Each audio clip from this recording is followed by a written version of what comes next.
Well, we're heading back to Vladivostok and the Asian Pacific Economic Cooperation Summit now. Jim Rogers, renowned investor, author, and chairman of Rogers Holdings, is speaking at the event, and he joins us now live. Mr. Rogers, thanks for joining us again. I am delighted to see you, Michelle.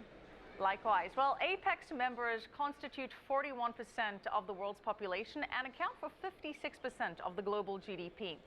What, in your opinion, is the biggest and most pressing challenge that faces the region right now? And do you think the summit has been successful in addressing it?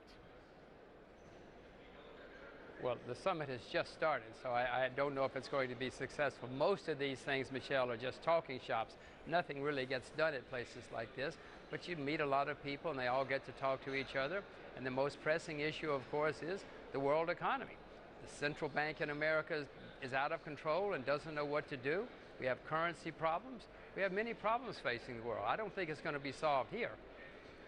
But it's a talking shop, as you say. We don't usually get tangible, concrete results from these things, but we do get people talking and putting out those, propagating those dominant ideologies. Now, the OECD issued a report today. According to them, the euro crisis is the biggest global concern. Today, ECB's Mario Draghi unveiled a bond-buying euro debt plan, decided to keep interest rates unchanged. Jim, is he doing enough?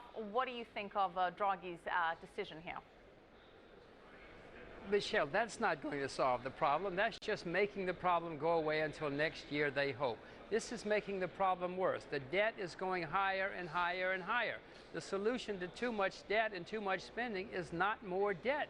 This is going to be a disaster for you, for me, and for everybody at this conference, for everybody in the world. They should deal with the problem, not try to postpone the problem. So what do you think they should be doing then?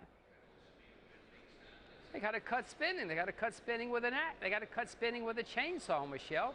You look at all the projections. Every country in Europe is going to have higher debt this year, higher debt next year, higher debt in 2014. They're not dealing with the problem. They're trying to keep their jobs. They're trying to keep politicians reelected, and they're trying to keep central banks in their jobs. But when this ends, it's going to be a nightmare for all of us.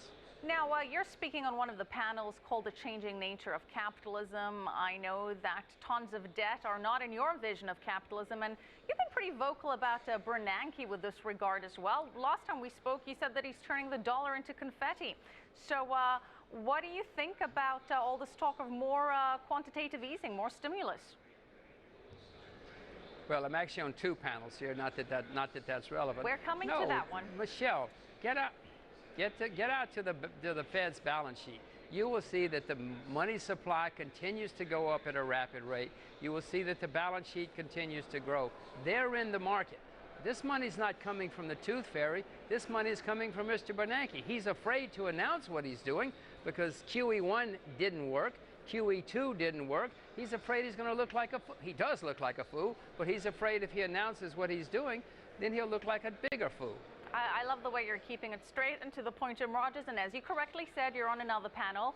The other panel is called Russia and APEC, and it focuses on Russia's equal partnership. Russia saying its foreign partners treat it with a degree of distrust and confine themselves to financial involvement. Russia wants reciprocation.